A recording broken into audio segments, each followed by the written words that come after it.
आप देख रहे हैं नेशनल भारत न्यूज, आवाज लोकतंत्र की।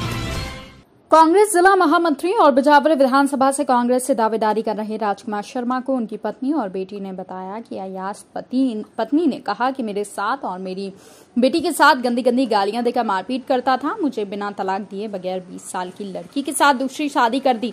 मुझे और मेरी बेटी को धक्के मार कर घर से बाहर निकाल दिया। अपने पिता पर आरोप लगाते हुए बेटी ने कहा कि शर्म आती है ऐसे पिता पर।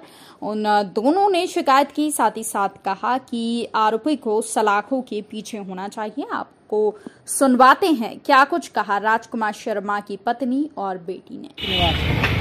हम छतरपुर के रहने वाले हैं, लेकिन फिलहाल हम अपनी नानी नाना के यहाँ लवकुश नगर में रह रहे हैं। एसपी ऑफिस आई हैं, अब क्या बात है, क्या समस्या? हमारे पापा ने बिना हमारी मम्मी से तलाक लिए दूसरी शादी कर ली है, और जिस लड़की से उन्होंने शादी की है उसका नाम है प्रियंका शर्मा, और वो 20 साल की है और हमारी उम्र भी इतनी ही है। कब की थी शादी? 25 नवंबर 2022 को। बिना तलाक हुआ आपका? क्या कुछ भी नहीं हुआ, न तलाक हुआ न कुछ। उनके पिताजी ने मतलब इलेक्शन लड़ा था, सरपंच का इलेक्शन लड़ा था गुलगंज डोंगरपुरा से। तो इलेक्शन लड़ा था, तो 1 अगस्त को इलेक्शन था, जहाँ तक हमें याद है। तो हम वहीं पे थे जब वो इलेक्शन, जिस दिन चुनाव का रिजल्ट आया तब तक भी हम वहाँ थे, और हम वहाँ पे 10-15 दिन रुके भी। अगस्त में हम उनके साथ, तो नवम्बर के महीने में उन्होंने शादी कर ली 2022 में।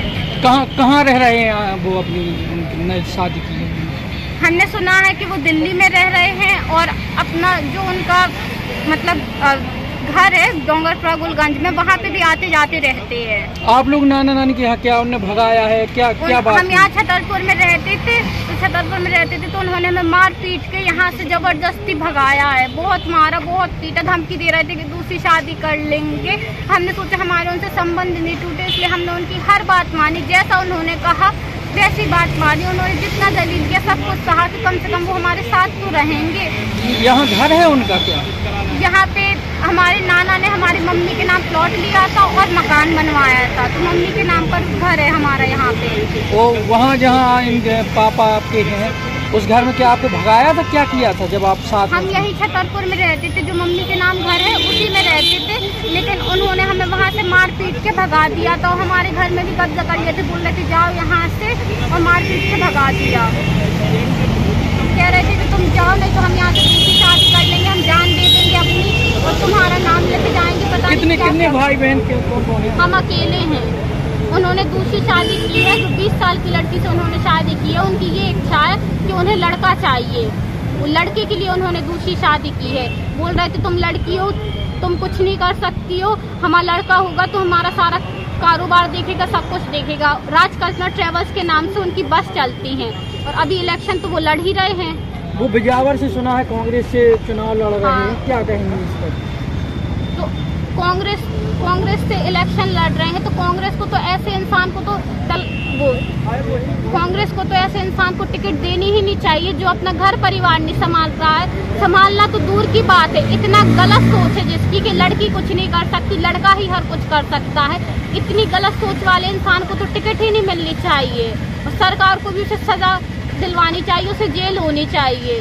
क्या मानती हैं आप, जो अपने घर परिवार में अपनी पत्नी बच्चों का ध्यान रखते हुए क्या विधायक बन जाएंगे, या कुछ हुआ टिकट मिल गया तो क्या वहाँ सेवा करेंगे लोग?